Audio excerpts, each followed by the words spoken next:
Hello. Micah, how are you? I'm doing well. Um, and looks like it's time for us to get going. We've already got some questions. So I'd like to welcome everybody to the keynote session with Tom Steyer.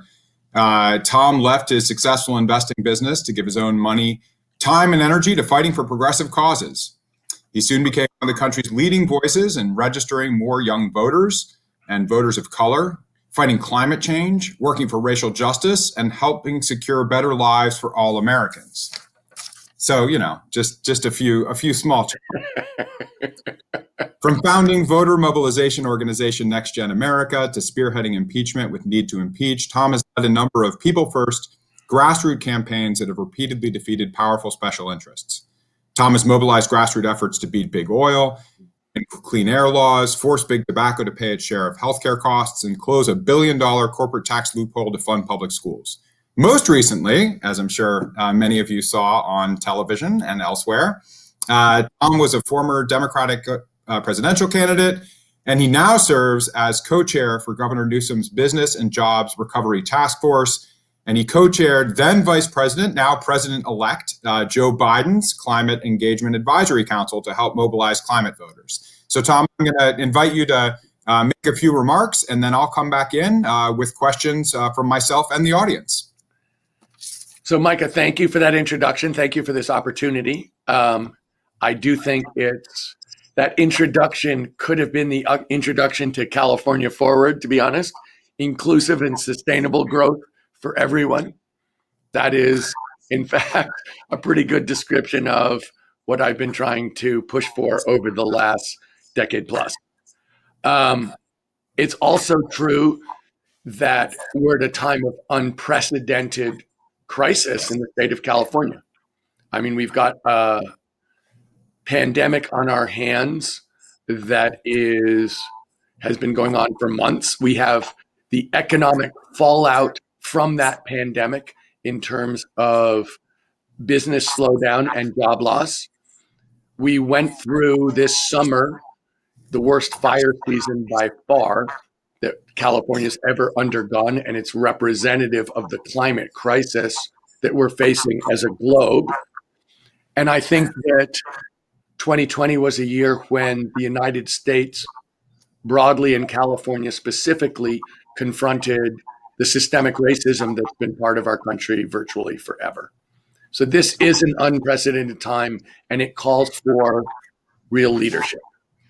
And it calls for real leadership from every sector, for people across the state, across the country, to come together to figure out how to respond to these crises.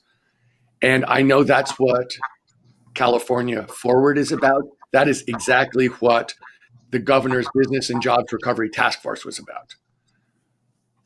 There were people from every part of civic society in California who put aside their differences, put aside their partisanship, and really came together to try to come up with the best possible advice for the governor.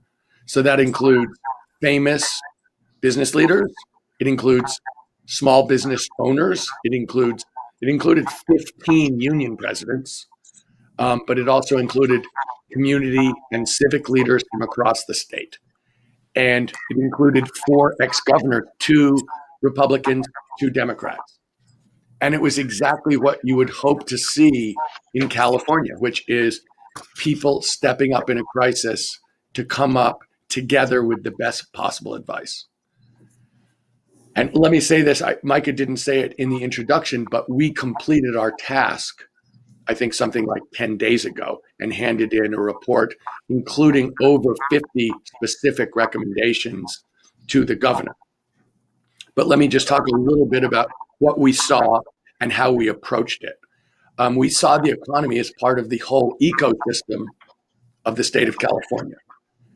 And because of that, we supported Governor Newsom and his administration in the idea that health and safety have to come first, that the strongest recovery will occur only when the virus is under control, and getting the virus under control is a necessary precursor to a strong recovery. That's one point. Second point, we know that there is injustice, racial injustice, economic injustice across the state of California, but we also know that this pandemic has exacerbated those differences so that essential workers, disproportionately Black and brown communities, are losing their jobs disproportionately because those kind of physical jobs are the ones in the hospitality industries, in the restaurant industries, in the travel industries, in the hotel industry, which are most directly, and in the retail industries that are most directly hit. Secondly, we know that the people in those communities are contracting the virus disproportionately and are dealing with the health issues of this disproportionately. So in the task force, we wanted to make sure that every recommendation was made with the awareness of inequity at the top of our minds. And let me say, people are talking about this as if the world hasn't changed economically, but what we've seen in California this year is an explosion of the virtual world in a positive way. So that the fact, people's willingness to order things online, people's willingness to do telehealth, people's need to go to school online has exploded. And that means that California, the state, California, the economy, is the leader of the virtual world. And so in a good way, that's meant we've had a lot more tax dollars than we'd originally expected, given the slowdown, given the high unemployment. But because of this huge explosion in the virtual world, which California is disproportionately involved with, the good news is that the tax hole isn't nearly as big as people thought. But the other thing that's true is that it's exacerbated the inequality. And the goal of the task force from the beginning was not to come out where we started, but to come out better than we went in. So what did that mean? It meant we were giving the governor short-term advice on things like protocols, having people who represented workers, having small business owners and huge business owners giving advice on how to, for instance, open a retail store, something that had to happen, that was critical and was very successful. We're also giving advice on what you'd think of as immediate policy goals, things like closing the digital divide, things like food insecurity, how to, pushing really hard to make sure that people were getting fed. Millions of Californians are going to food banks for the first time as a result of this pandemic. We can't have hungry people in the state of California. So there was immediate needs, and longer term giving advice on how, with the federal government, we can rebuild this state in a sustainable and equitable fashion, as California Forward would have us do. And as somebody who's been a climate activist for over a decade, let me say that building us back sustainably is something that's absolutely critical. We had the fires. They showed us exactly how urgent it was. The number 2 export from the state of California is electric vehicles. The opportunities it presents for our kind of innovative, entrepreneurial, leading edge technologies across the spectrum of clean energy and clean products is a huge opportunity in the private sector for the state of California. And it's a huge opportunity for the United States of America. And if we don't do it, it's still going to happen. It's just not good. It's going to happen in Shanghai. So I want to close this by saying this experience, a very hard year that we're not out of, a series of crises, none of which is resolved. But this experience for me of being the co-chair of this task force, this experience of living in California in 2020 has made me very proud of this state. It has made me feel as if we're doing, people aren't saying this, but we're leading. In all the values that people across this country are now espousing, those are values we've espoused for a long time. In the technologies that are leading, that are exploding, those are technologies that we've been working on for a long time. We are going to come out of this stronger. I do think the task force, seeing the head of the Chamber of Commerce work hand in hand with union leaders on giving recommendations and sitting down and trying to come up with their best advice, is something that reminded me about the best of our state and the best of our country, and really that in a crisis, people have to put aside all their differences. And that's what's been happening. And that made me feel very, very proud in such a divided America to see how California can come together, how Californians can put aside their differences. And I feel super hopeful about how we're going to perform going forward. Great. Thank you so much, Tom. And just want to go through some questions that we're getting from the audience. One of them, so we've talked a little bit about California. There's a new sheriff in town, I guess, new president. And a lot of people are very concerned about whether businesses and communities are going to get enough support from the federal government. I know that was one of the focuses of the task force. You folks wrote a letter. So how do you think we can get some of that support for these businesses that are struggling as we go back into another surge? Well, Mike, as you know, the way the federal government works, they have this huge advantage, which is they're allowed to deficit spend. They can borrow. So they are the source, the ultimate source of money in the government, both for state governments, if they're short of money, for local governments, as well as for themselves. And as you're also aware, the fact that we have a new president of the United States, he doesn't actually allocate the money. Sure, he has a huge amount of influence over how we allocate the money, but the actual allocation is done by the, Congress and Senate of the United States. And so obviously we have a president who we can work with in a way that is completely different from the way that Governor Newsom had to work with our current and soon to be former president. But in terms of the money, obviously we're going to be pushing for short-term support for people who are hurting, short-term support for the state and local governments to provide essential services. But in all of those questions and in any big infrastructure bill, we're going to have to be dealing with the Congress. And it's unclear. It's pretty clear that Democrats are going to be running the House. It's unclear who's going to be running the Senate. There are two Georgia elections, runoffs that are going to determine that. And I think that'll make a big difference in terms of how the federal government ultimately they will end up supporting us in both those ways, I believe. But in terms of how big it is and, kind of the characteristics of each one of those programs. Great. Thanks, Tom. So we're getting a lot of questions about the task force. And you talked about it a little bit in your remarks, but I'd love for you to spin this out a little bit more. So at the California Economic Summit, which is co-chaired this year by today's host, Kate Roberts of the Monterey Bay Economic Partnership, we bring people together across regions and across interests and across parties, and it ain't easy, as you know. So I'd just love to hear a few more beats on, you had business leaders, you had labor leaders, you had activists, you had public sector leaders. Where were some real areas of tension? And where were some real areas of agreement that manifested themselves in strong recommendations to the governor? Sure. So let me give you an example of something that to me was absolutely critical that I think everybody on this task force got behind regardless of where they're coming from. And that is closing the digital divide. I think that there has always been a sense in California that it was necessary for everybody in the 21st century, every Californian, to have access to high-speed internet. That if and that was something that existed before 2020.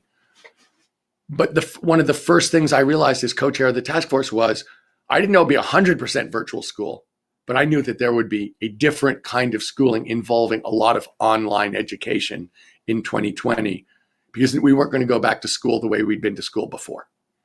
And so it telescoped the need to bridge the digital divide for this. And let me be clear, bridging the digital divide also means giving people access to telehealth, which has exploded 10 times as much telehealth as before the pandemic. Gives people access to training online, which has exploded. Gives people access to job opportunities online, which has exploded. So the task force included teachers, the head of the California Teachers Union. There was also several internet service providers, several of the big companies that make the devices that you need. So we really came together really across every single person from the standpoint of it is an absolutely essential part of California and of the United States to provide kids a chance to learn. And having them not have access to learning is a huge source of future inequality and injustice. And therefore, people across the task force really came together to try and telescope, to bring much, much, much, much faster to get every single kid access to, public education. And I know that Monterey County is where that picture was of two little girls sitting in the parking lot of a Taco Bell doing their homework, because that's where they could get access to the internet. And so there's a place where everyone had the shared value of wanting to stick up for the kids. And it was critical, and everybody cared enormously. And the people whose businesses and whose jobs were specifically tied to that function were people who pushed especially hard. I don't think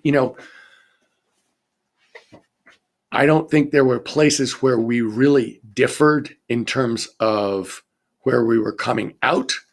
I think that there were places where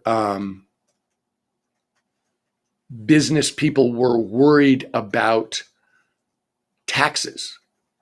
And that's something that I think, that exists in every part of America, 365 days a year, is that business people are worried about the taxes on their businesses and on themselves. And so did that really come up in terms of the task force? No. I think that that's a meme that underlies all discussions about jobs, about business in the United States. It's an appropriate one. They're worried about their bottom line. We're worried about fairness in society. And so, I think at this point, one of the good things, as I said earlier, is the virtual world exploded. And really the idea that we're going to have this huge $54 billion hole in the budget, we now realize, has been kind of quietly gone away. And we aren't hearing about it at all, because in fact, the tax dollars have been coming in at such a higher clip than people expected 6 or 9 months ago. Great, thanks. So we're getting a few questions about the rationale for the decisions around closing businesses, closing schools, or not reopening businesses and not reopening schools. And I understand that as the co-chair of an advisory task force, you do not have ultimate power and you weren't making these decisions, right? That's fair. But you mentioned that the pandemic and getting the pandemic under control remains a huge priority for economic recovery. How do you folks think through the kind of scientific basis and weighing in on business closing and reopening? Well, let me say a couple things right up front, Micah. One is I also was mostly virtually traveling around the state and talking to small business owners. I started a business of my own. It is heartbreaking. You have people who have put their hearts and souls into a business that they started. They feel responsible for the people who work there. They feel responsible to their customers and their families in terms of providing a living. And to hear them, literally cry about what this pandemic is doing to their business, it is really, small businesses don't have all of the margin of safety that big businesses do in terms of access to capital, big banks, capital markets, all the different protections that big businesses have. And so that's critical. But at the same time, we're taking the science, we're not doing the science. I said we accepted the idea and support the idea that health and safety have to come first. And I think that's been proven to be right over time, as you see what's happening in the states that didn't do that. And, that information was coming from Dr. Galley and other scientists. And so in all of the protocols, that was information that we were taking in and giving advice based on, okay, if they say that, but here's what you have to know about, kind of how these businesses will work and what it will mean. And it's always been, I think that was absolutely the right decision in looking at where we are in this pandemic and at how different states are doing in terms of positivity rates, This has been the right thing. It's going to prove to be the right thing when we come out the other side. We can kind of see the light at the end of the tunnel in terms of vaccines and therapies and tests.